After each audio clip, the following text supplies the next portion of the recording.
O que é socialismo? Qual o contexto histórico de surgimento do socialismo? O que diferencia socialismo utópico de socialismo científico? Afinal de contas, qual o programa dos socialistas? O que e a quem defende o socialismo?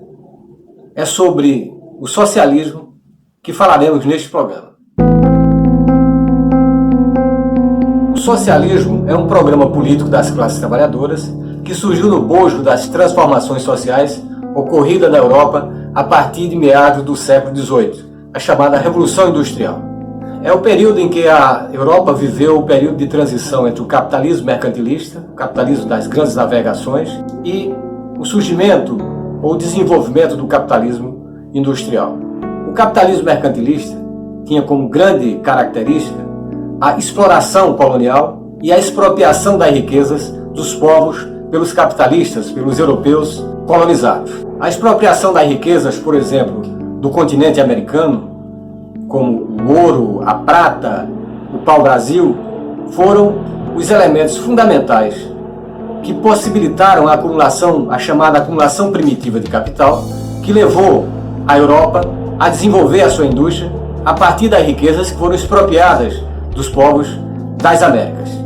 A expropriação da riqueza dos povos americanos, praticado por portugueses, ingleses, franceses, espanhóis e holandeses, foi o que lhes permitiu acumular riquezas e promover a chamada Revolução Industrial, que ocorre primeiro na Inglaterra e depois se expande por todos os outros países da Europa. Essa Revolução Industrial é também, ou faz parte também, de um conjunto de transformações políticas, sociais e econômicas, dentre as quais as revoluções burguesas e a maior de todas, a Revolução Francesa de 1789. De acordo com Léo Huberman, em seu livro História da Riqueza do Homem, o primeiro século de dominação do capitalismo industrial foi de extrema miséria para a maioria da população. Sem leis que protegessem a classe trabalhadora, as jornadas de trabalho para homens e mulheres adultos poderiam chegar a 18 horas por dia.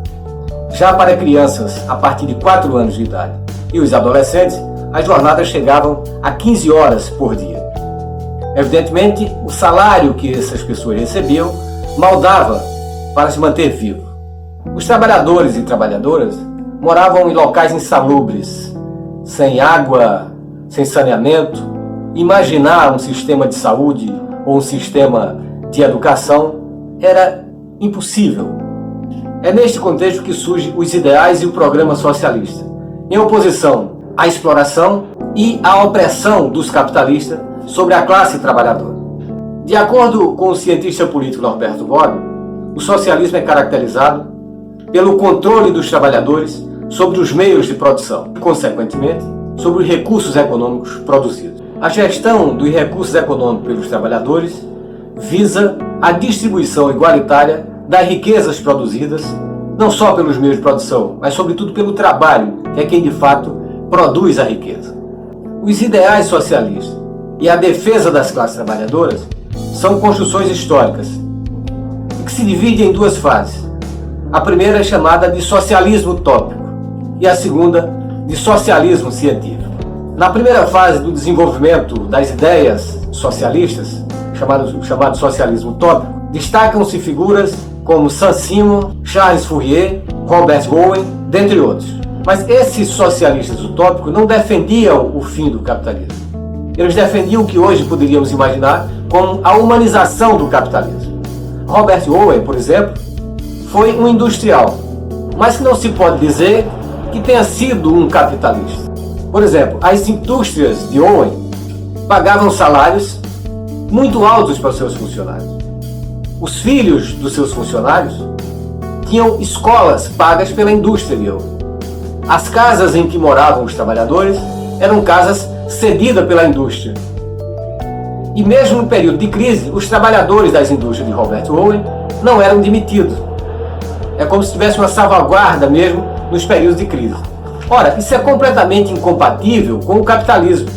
É isto que faz, o que fez de Owen, assim como de outros, os socialistas utópicos. Achar que era possível, dentro do próprio capitalismo, fazer esse tipo de transformação. Transformar a indústria, humanizar as relações dentro do capitalismo. Evidentemente não foi possível. Tanto é que as ideias de Owen não prosperaram. E não prosperaram justamente porque o capitalismo visa o lucro individual. Não está preocupado com o bem-estar da maioria da população. Esta não é a função dos capitalismos. Pelo contrário, a acumulação das riquezas produzidas pela maioria, que são os trabalhadores, nas mãos de pouco. Essa é a essência do capitalismo. É claro que nem as ideias, nem as práticas de Robert Owen foram seguidas pelos demais capitalistas. E é isso que faz com que as ideias de Robert Owen sejam de um socialista utópico, porque não se concretiza para a maioria. Ela não vai romper com o capitalismo. Mas as ideias e as ações dos socialistas utópicos foram fundamentais para o surgimento do socialismo científico, elaborado a partir das ideias, das reflexões de Karl Marx e de Friedrich Engels. O socialismo científico surgiu em meados do século XIX pelas reflexões de Marx e de Engels. De acordo com esses pensadores, a sociedade se movimenta em função da luta antagônica entre as classes, entre opressores de um lado e oprimidos do outro. Assim é que na antiguidade a luta era entre o senhor e o escravo. Na Idade Média a luta se deu entre o senhor e o servo. No sistema moderno de produção, a luta é entre os capitalistas, os donos do meio de produção, e a classe trabalhadora, que detém tão somente a sua força e a sua capacidade de trabalho. Mas é justamente a força e a capacidade de trabalho da maioria do povo que gera riquezas. Mas essas riquezas são concentradas, essas riquezas não são distribuídas entre aqueles que de fato a produzem, a classe trabalhadora. Ao contrário, a riqueza é concentrada na mão da minoria, na mão dos capitalistas.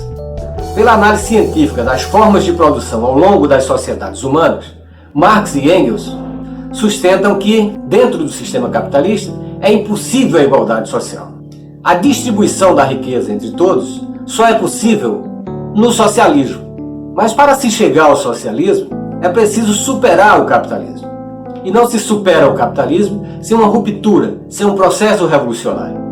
Só pela revolução é possível a classe trabalhadora chegar de fato ao poder do Estado. Desta forma, a classe trabalhadora, uma vez no poder, uma vez de fato comandando o Estado, poderá eliminar as desigualdades sociais, econômicas e políticas, através da socialização dos meios de produção e da distribuição igualitária das riquezas pelos trabalhadores e trabalhadoras produzidas. O socialismo, portanto, visa o fim da sociedade dividida em classes e o início, portanto, de uma sociedade igualitária, a sociedade comunista. Mas sobre o comunismo falaremos numa outra oportunidade.